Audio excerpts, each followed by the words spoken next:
These, you say, are Baltimore. True. But Baltimore, like most American cities, is also block after block of incredibly bad housing. But I wasn't doing too well in my search. It was as though I'd stepped into a strange city, a city from which all people had fled. Here is the shame of our American cities. Here is the face of our cities we hide. Endless blocks of houses scarred beyond belief, overcrowded fire traps, tenements, shacks, human dwellings unfit for human beings to live in.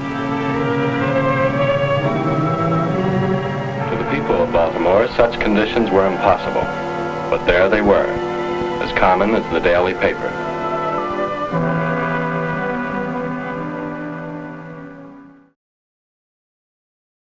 Y'all see this? Y'all see the 24? Y'all see the east side, man? Come on, y'all. I see it, man. This pole right here, man. This pole ain't going nowhere, yo. This bitch gonna stay right here forever, yo. This pole ain't going nowhere, man. This where niggas hoods, that's where niggas grew up at for real. So niggas already know what it is, yo. Like real shit. See, y'all fuck with the wire and shit like that? Hey, man, already for real. Come on, man. Why not for real? They did the wire down bottom for real, man. Come on, yo. They down bottom still come up here and show niggas love, man. We show love back for real. That's all we about for real. Okay. That respect, that money. If you ain't about that for real, then you don't really need to come through, sure. The 70s brought a change to the Baltimore communities of the east and west sides, together with parts of South Baltimore. Neighborhoods like Flag House and the Lafayette Projects of East Baltimore, the Murphy Homes and Lexington Terrace of West Baltimore began to be well respected as the Streetz from the 70s to the 90s produced characters for the TV show The Wire of people who control most of the east and west sides. No, it ain't nothing. We still out here on the late night, you feel me? A lot of niggas don't even be out here. When them lights come on, a lot of niggas go in the house, you feel me? But we really, we really always out here, you feel me? All the time, you feel me? And the rocket ain't too far. I ain't scrapped now, and the ain't gonna never catch me lacking. It ain't too far, you heard me? Okay. And I got my niggas with me, you heard me? So it ain't really nothing. He watch my back, I watch his, you heard me? All real niggas out here, man. Shout out to my real niggas that's locked up, man. Niggas know what it is. Free Norm, free Cardi, free West. Man, y'all niggas know, man. We still out here, yo. Fam, we ain't gone nowhere, yo. We still here, man. Just know, man, my man get ready to come home, shorty. My man get ready to come home next year, man. Shorty been down for, he took one for the team, shorty. Okay. You know what it is, man. The police, they be on that all that. I see that whole girl all day. Always shit, man. But that's everywhere, man. That's everywhere. You already know, man. We ain't gone nowhere. We ain't gone nowhere, yo. I'm trying to tell you. But you can catch them posted up anywhere, for real, man. They mind their business, we mind ours, for real. We still get our bread, though, for real. Niggas know what it is, man. Okay. Man, I take shots with these niggas. See this? I bled for this block, man. I bled on my block, man. I swear. I'm gonna die for this street, man. And I'm gonna hold it down, man. Shit is totally different from how these older niggas swear how they had it back in the 80s and this, that, and the third, man. I'm telling you, yo. We've been out here and things have changed, man. Like it's raw now, like yeah, shit like raw this. now, man. I'm telling you, man. Nigga just got hit the other day. This is what that was. Yesterday, nigga just got his whole melon pill, man. I swear, they said it was me. They said it was for me. That's what's crazy, man. But I'm telling you, man, I appreciate that. Put that on camera, man, for real. Because if I'm not here tomorrow, at least today, you say me, you heard me. I told you what it was.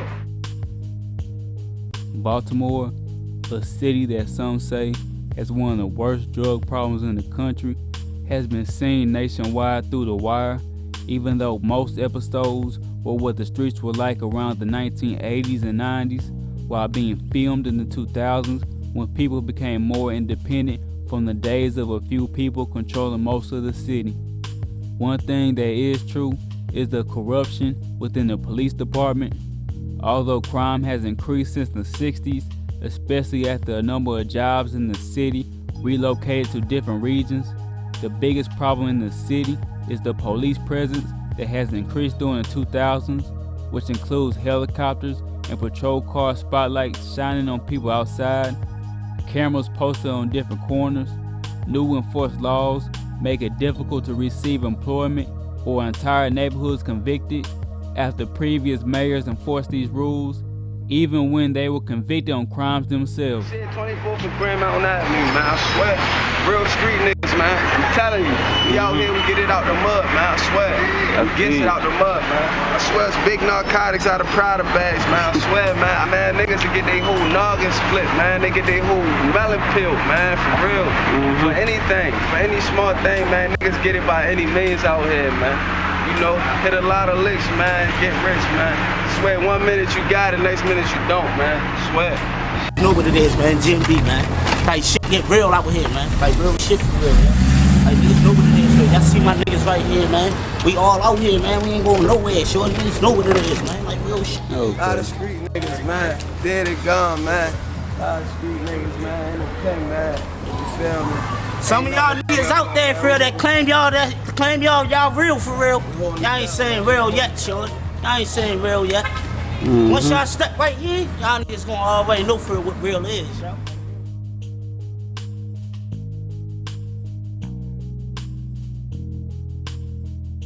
The once small communities in East Baltimore around Wolf Street, followed by West Baltimore between North Avenue and Edmondson, slowly grew throughout the years while people were having trouble living in other neighborhoods in the city.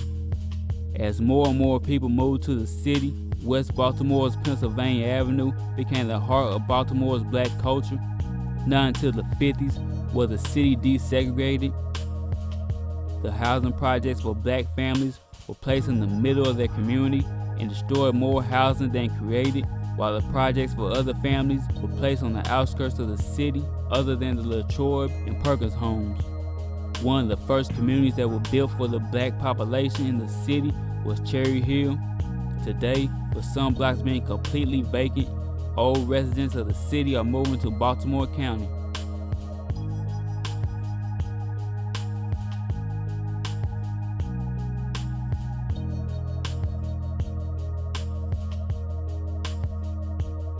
I had my share of surprises and disappointments.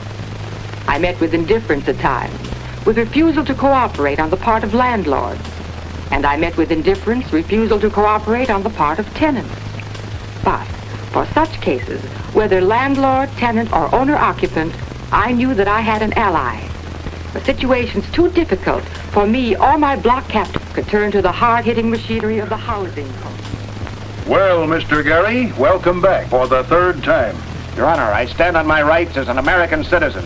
Mr. Gary, I find nothing in the Constitution of the United States which says a landlord may keep his property in a disgraceful condition. Mr. Gary, I could fine you $50 a day for every day these violations are not corrected. Is that what you want me to do? No, Your Honor. Well, that's what I'm going to do. You're guilty of 10 days violations. The fine is $500 and costs. However, this court isn't interested in taking money away from either tenants or landlords. I suspend the fine if you'll put that $500 into fixing up your house. Drama to involve even the most indifferent. It was a wholesale attack on one block, with the block captain, the mayor, and the heads of the city departments officiating. It was good to know that the city officials meant business. It was good to know, too, what could be done. And soon, throughout the 27 blocks, the walls came a-tumbling down.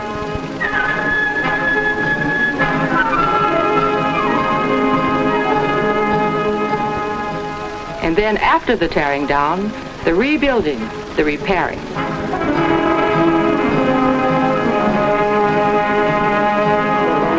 Throughout the neighborhood, things had taken on a new look. In place of this.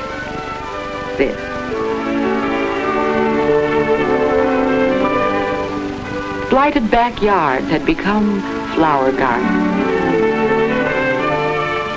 Rat-infested alleys before and after.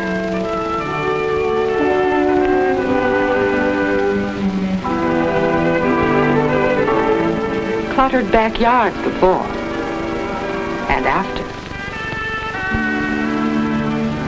A neighborhood like this can become this. This, then, is the Baltimore plan. It cannot work miracles. There are slum areas beyond recovery.